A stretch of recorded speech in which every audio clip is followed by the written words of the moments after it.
हरे कृष्णा। कल की कथा में आगे बढ़ते हैं।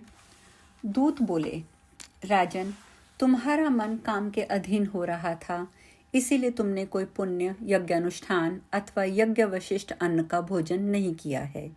इसीलिए तुम्हें इस मार्ग से लाया गया है। किंतु लगातार 3 वर्षों तक तुमने अपने गुरु की प्रेरणा से वैशाख मास में विधि पूर्वक प्रातः स्नान किया है तथा महापापों तथा अति पापों की राशि का विनाश करने वाले भक्त वत्सल विश्वेश्वर भगवान मधुसूदन की भक्ति पूर्वक पूजा की है। यह सब पुण्यों का सार है। केवल इस एक ही पुण्य से तुम देवताओं द्वारा पूजित श्री विष्णु जी के धाम में ले जाए जा रहे हो। नरेश्वर, जैसे एक ही चिंगारी पड़ जाने से तिनकों की राशि भस्म हो जाती है, उसी प्रकार वैशाख में प्रातः स्नान करने से पाप राशि का विनाश हो जाता है।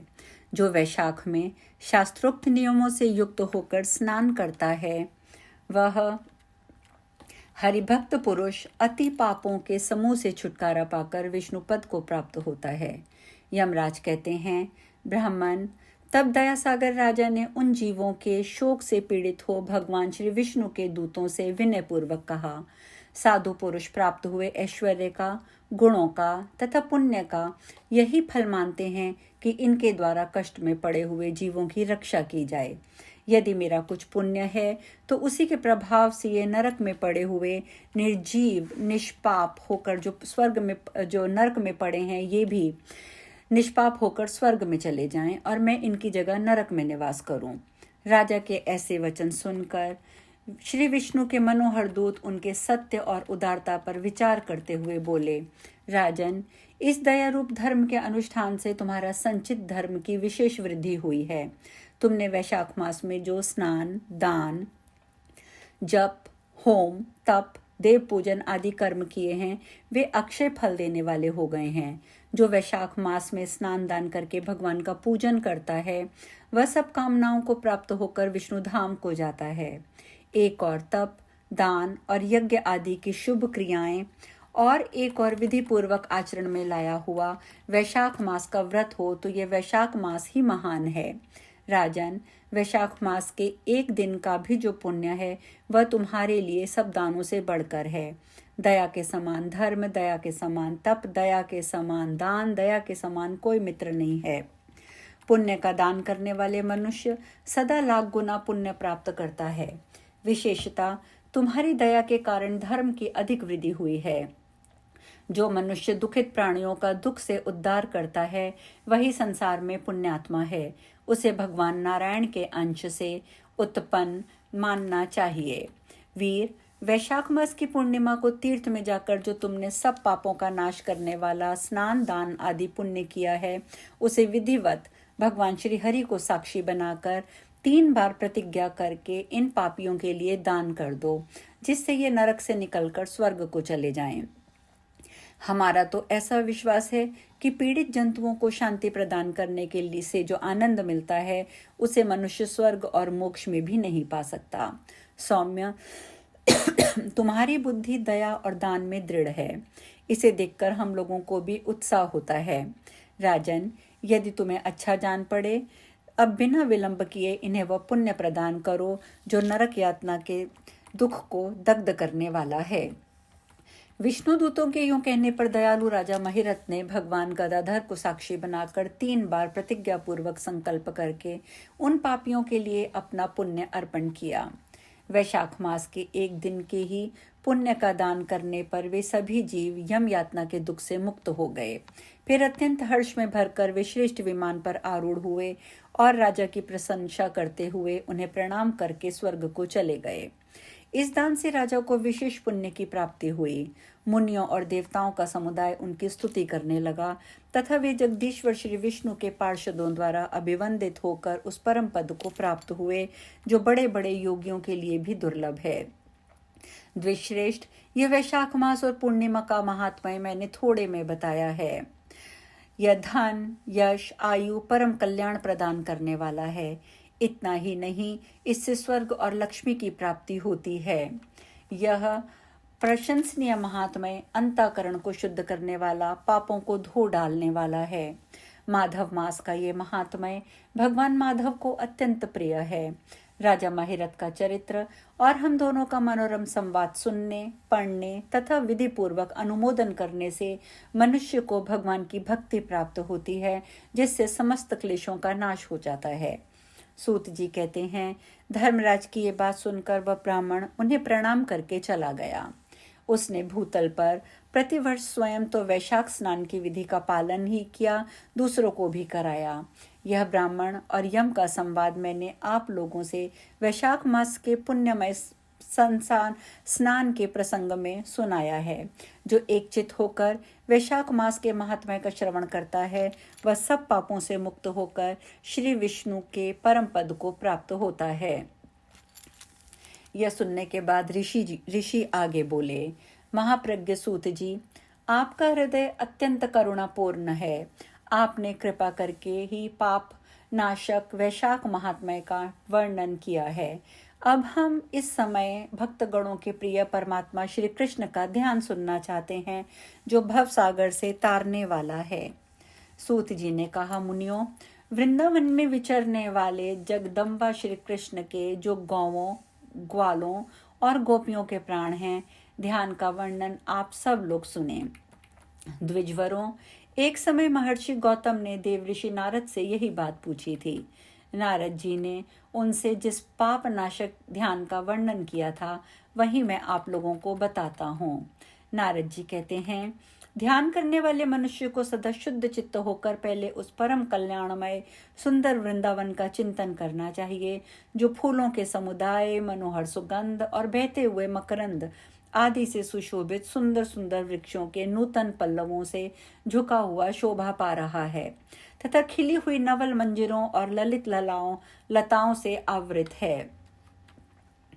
फिर आलस्य रहित होकर विद्वान पुरुष और क्या करते हैं वह सुनिए। उस वन के इसके पश्चात आप ध्यान कीजिए कि उस वन के भीतर भी एक कल्प वृक्ष है, जिसका आपको चिंतन करना है, जो बहुत ही मोटा और ऊंचा है, जिसके नए नए पल्लव मूंगे के समान लाल हैं, पत्ते मरकत मणि के सदृश नीले हैं, कलिकाएं मोती की प्रभा पुंज की भांति शोभा पा रही हैं और नाना प्रकार के फल पद्मगरण राग मणि के समान जान पड़ते हैं। समस्त ऋतुएं सदा ही उस वृक्ष की सेवा में लगी रहती हैं और यह संपूर्ण कामनाओं को पूर्ण करने वाला है। इसके पश्चात अमृत की बूंदें बरसाने वाले उस कल्प वृक्ष के नीचे सुवर्णमयी वेदी की भावना करें, जो मेरुगिरी पे उगे हुए सूर्य की भांति प्रभा से उद्भासित हो रही है, जिसका फर्श जगमगाती हुई मणियों से बना है, जो फूलों के पराग पुंज से कुछ धवल वर्ण की हो गई हैं, जहाँ क्षुधा, पिपासा, शोक, मोह और जरा मृत्यु ये 6 उर्मियां नहीं पहुंचने पाती। उस रत्नमय फर्श पर रखे हुए एक विशाल योग पीठ के ऊपर लाल रंग के अष्टदल कमल का चिंतन करके उसके मध्य भाग में सुखपूर्वक बैठे हुए भगवान श्री कृष्ण का ध्यान करें, जो अपनी दिव्य प्रभा से उदयकालीन सूर्य की भांति दीप्यमान हो रहे हैं। भगवान के श्री विग्रह की आभा इंद्र के वज्र से विदीर्ण हुई कज्जल गिरी मेघों की घटा नूतन नील कमल के समान श्याम रंग की है। श्याम मेघ के सदृश काले काले घुंघराले केश कलाप बड़े ही चिकने हैं तथा उनके मस्तक पर मनोहर पंख मुकुट मोर पंख का मुकुट शोभा पा रहा है। कल्प वृक्ष के फूलों से, जिन पर भौरे मंडरा रहे हैं, भगवान का श्रृंगार हुआ है। उन्होंने कानों में खिले हुए नवीन कमल के कुंडल धारण कर रखे हैं, जिन पर चंचल भ्रमर उमड़ रहे हैं। उनके ललाट में चमकीले गौरचन का तिलक चमक रहा है और धनुषाकार भौहें बड़ी सुंदर प्रतीत हो रही हैं। भगवान का मुख शरद पूर्णिमा के कलंकहीन चंद्रमंडल की भांति कांतिमान है। बड़े बड़े नेत्र कमल दल के समान सुंदर जान पड़ते हैं।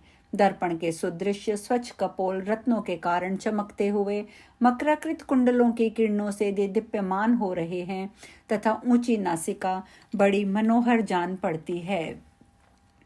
इसके पश्चात सिंदूर के समान परम सुंदर लाल लाल होठों की ओर ध्यान ले जाएं। चंद्रमा कुंद मंदार पुष्प की सी मुस्कान की छटा से सामने की दिशा प्रकाशित हो रही है तथा वन के कोमल पल्लवों फूलों के समूहों द्वारा बनाए हुए हार से शंख सदृश मनोहर ग्रीवा बड़ी सुंदर जान पड़ रही है। मंडराते हुए मतवाले भौरों से निनादित एवं घुटनों तक लटकी हुई पारिजात पुष्पों की माला से दोनों कंधे शोभा पा रहे हैं। पीन और विशाल वक्ष रूपी आकाश हार रूपी नक्षत्रों से सुशोभित है और उसमें कौस्तुभ मणि सूर्य भासमान हो रहा है। भगवान के वक्षस्थल में श्रीवत्स का चिन्ह बड़ा सुंदर दिखाई देता है। कंधे ऊंचे हैं, गोल गोल भुजाएं घुटनों तक लंबी और मोटी हैं। उदर का भाग मनोहर है, नाभि विस्तृत है, गहरी है तथा त्रिवलिकी की रोम पंक्ति भंवरों की पंक्ति के समान शोभा पा रही है। नाना प्रकार की मणियों के बने हुए भुजबंद, कड़े, अंगूठियां, हार, कनकनी, नुपुर, पेटी आदि आभूषण भगवान के शिव विग्रह पर शोभा पा रहे हैं। उनके समस्त अंग दिव्य अंग रागों से अनुरंजित हैं तथा कटी भाग कुछ हल्के रंगों के पीतांबर से ढका हुआ है। दोनों जांघें घुटने सुंदर हैं। पिंडलियों का भाग गोलाकार एवं मनोहर है। पादाग्र भाग परम कांतिमान और ऊंचा है। मत्स्य, अंकुश, चक्र, शंख, पताका, जौ, कमल, वज्र आदि चिन्हों से चिन्हित लाल लाल हथेलियां और तलवों से भगवान बड़े मनोहर प्रतीत हो रहे हैं। उनका श्रीअंग लावण्य के सार संग्रह से निर्मित जान पड़ता है। भगवान अपने मुखराविंद से मुरली बजा रहे हैं। उस समय मुरली के छिद्रों पर उंगलियों के फेरने से निरंतर दिव्य रागों की सृष्टि हो रही है। भगवान गोविंद अनंत आनंद के समुद्र हैं। गौवों के साथ ही छोटे छोटे बछड़े भी भगवान को सब ओर से घेर कर खड़े हैं। मुरली के मंद स्वर से जो मनोहर संगीत की धारा बह रही है उसे वे कान लगाकर सुन रहे हैं। उनके दोनों कान खड़े हो गए हैं। गौवों के टपकते हुए थनों के आभूषण रूप दूध से भरे हुए उनके मुख स्थिर हैं, जिनसे फेन युक्त दूध बह रहा है। भगवान के समान गुणशील, अवस्था, विलास, वेशभूषा वाले गोप भी जो अपनी चंचल भुजाओं को सुंदर ढंग से नचाने में चतुर हैं, वंशी और वीणा की मधुर ध्वनि का विस्तार करके मंद स्वर में कुशलतापूर्वक गान करते हुए भगवान को घेरे खड़े हैं। भगवान के प्रति दृढ़ अनुराग रखने वाली सुंदरी गोपांगनाएं भी उन्हें प्रेम पूर्वक दृष्टि से निहारती हुई सब ओर से घेर कर खड़ी हैं।